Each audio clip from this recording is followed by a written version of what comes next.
Yes, that's the sword of the Motherland Ukraine statue.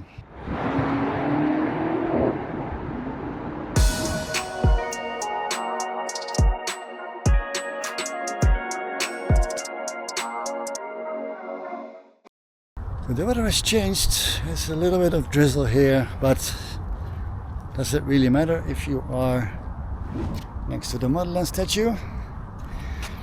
I was up there a short while ago. We're at the local conflicts museum with military equipment on display outside. This is a Lisunov Li-2, the license-built Soviet version of the Douglas DC-3. Originally named PS-84 and built to be a passenger plane for up to 24 passengers, it was reassigned a military role after the German invasion of the Soviet Union on June 22, 1941. The main production plant for these planes was soon moved to Tashkent, now the capital of Uzbekistan. This type of plane was used by countries in the USSR, as well as in the sphere of influence of the USSR back in the days. Almost 5,000 were produced until 1953.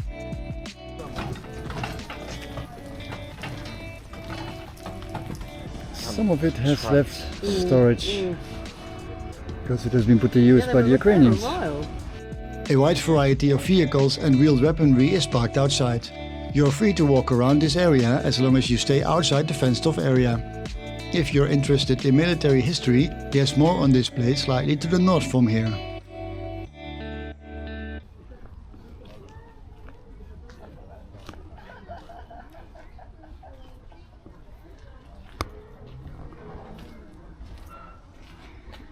Needs to be more pointy. Probably should get on one of these. Let's see if we can get on. Can we? Yeah, we can. Oh, getting old, people. That is a Grad launcher on a very old frame.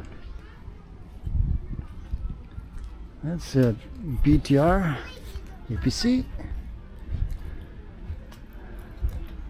and a smaller one.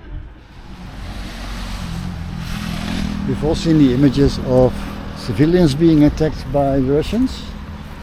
This is one of those vehicles that was targeted. This is a postal truck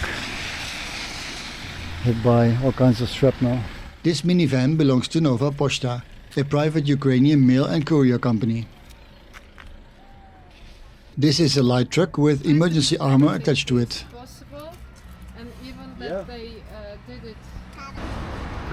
The dates on this monument say 1945, the end of the Second World War, and 1939, the start of the Second World War. But these dates were changed. This earlier one said 1941. For reasons you'll probably know. The thing is, the real war started in 1939, not in 1941.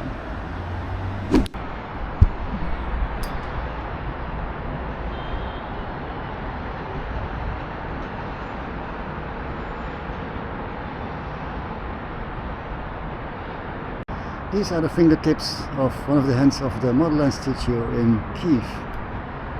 If you don't believe me, look, there's the sword. This right here is the shield. They changed it from the communist logo to the Ukraine logo just a few years back. And we can't see it because it's locked. And we're on top of the Motherland Ukraine statue, at least as high up as is allowed for tourists like me. Built in 1997, the 62-meter-high stainless steel statue was built in dedication to the Soviet victory in World War II. Nowadays, it's dedicated to Ukraine as a sovereign nation and the Russian invasion and following war that started in 2014. Thus, the statue staring directly at Moscow has a complete opposite meaning than it used to have at construction. The hammer and sickle emblem on the 8 by 30 meter shield has been replaced by the Ukrainian trident in August 2023, in time for Independence Day on August 24, 2023. The statue doesn't have an official name for some reason. The original name was Motherland, the name also used for the personification of the former Soviet Union and nowadays Russia. The statue is known as simply Motherland, Mother Ukraine and Motherland Ukraine. As it's a national icon, people probably know what you mean anyway. The statue itself is located on the much higher western bank of the Dnieper River and is also placed on a 40-meter pedestal. The entire statue weighs some 560 tons, with the 16-meter long sword alone being some 9 tons. I was there from, late lunch till sunset. So cool. So I just loved it. So I'm going to climb down, people. I'm going to keep my camera rolling if it's possible. Let's see how things pan out. First of all, if you're claustrophobic, you might not like what's coming up next. It's pretty tight and confusing.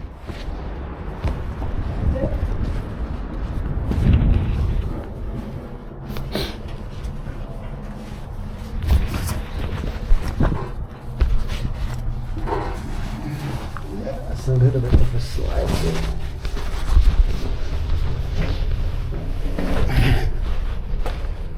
Bumped my head there. Going down there. I'm going to wait till it's clear. Yeah, there we go.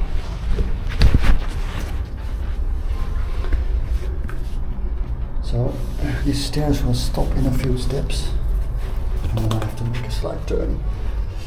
Here we go. No, one more. Keep in mind we are not in a harness or something. There's no protection. So just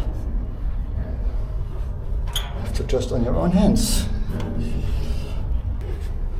A few more steps and then we'll go diagonally.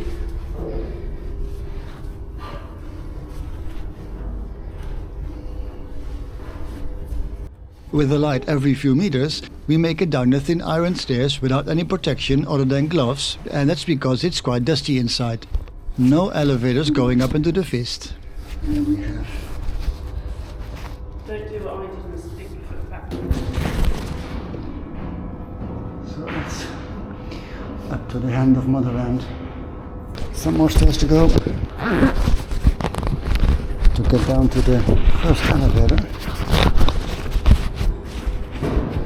So let's go. And we've reached the last platform. From here we can take the first elevator halfway down the legs and then the second one to be at ground level again. Good. Okay.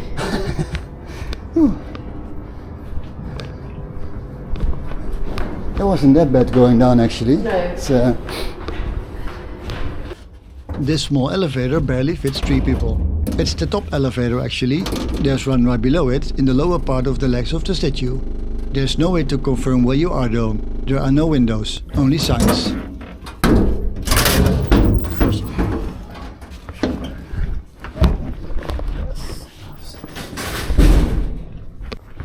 It's really funny that they have 2 escalators, elevators on top of each other. Oh, you have right, to yes, yeah. navigate through them.